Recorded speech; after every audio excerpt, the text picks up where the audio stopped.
Namun, saat aku berbalik dan melihat ke arah bawah pintu depan kamarku, di sana terlihat ada genangan air. Perasaan tadi tidak ada air di sana. Aku pun membuka pintu. Astagfirullah, aku kaget dan hanya bisa diam. Aku melihat di depan pintuku ada banyak kepala-kepala yang berterbangan tanpa badan. Wajahnya hancur berantakan dan sangat menyeramkan. Aku ngekos di kamar nomor 19, yang letaknya tepat di tengah lorong. Temanku Aji kurang enak badan, jadi dia meminjam kamar kosku untuk istirahat.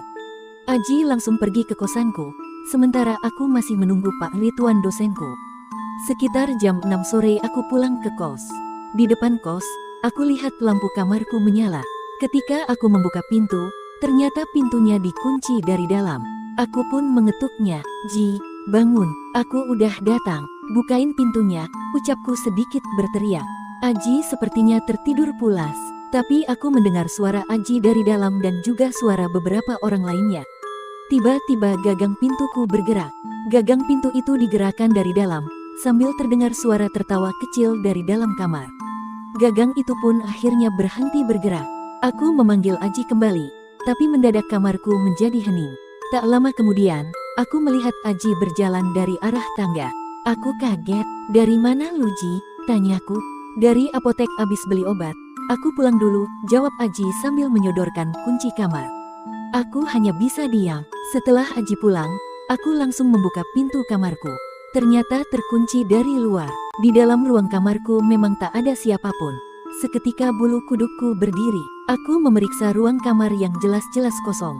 Aku mencoba untuk menghiraukannya dan langsung tidur. Aku pun langsung terlelap. Ketika aku terbangun, jam menunjukkan pukul 11 malam. Aku langsung bergegas ke kamar mandi dan mengganti baju, lalu ke depan laptopku untuk melanjutkan laporanku lagi.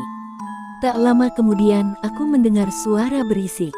Suaranya seperti orang-orang mengobrol dari arah luar kamarku. Lalu aku membuka pintu dan melihat keluar. Di lorong tidak ada siapapun, namun suara ribut itu masih terdengar jelas.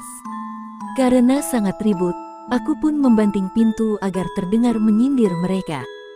Suara itu pun perlahan berhenti. Laku melanjutkan menulis laporanku sampai aku mulai mendengar suara tetesan air. "Kenapa malam ini banyak sekali gangguan sih?" gerutuku. Aku memeriksa ke kamar mandi dan melihat keran air, tidak ada yang bocor. Namun, saat aku berbalik dan melihat ke arah bawah pintu depan kamarku, di sana terlihat ada genangan air. Perasaan tadi tidak ada air di sana. Aku pun membuka pintu. Astagfirullah, aku kaget dan hanya bisa diam. Aku melihat di depan pintuku ada banyak kepala-kepala yang berterbangan tanpa badan. Wajahnya hancur berantakan dan sangat menyeramkan. Aku melihat mulut mereka menganga dengan lidah yang menjulur keluar dan meneteskan air liur ke lantaiku. Suara gaduh itu jelas terdengar dari sosok itu. Aku langsung lemas dan hanya bisa terdiam saat itu. Lalu aku bersembunyi di balik selimut sampai akhirnya sosok itu pun menghilang. Bergegas aku lari keluar dari kamarku. Malam itu pun aku tidak berani tidur di kamar kosku. Karena takut, akhirnya aku begadang semalaman di kamar temanku.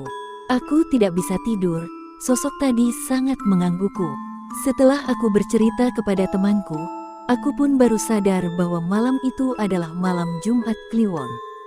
Tapi aku tidak tahu kenapa sampai diganggu sosok itu. Mungkin terkadang sesuatu yang terjadi itu memang tidak perlu ada alasannya.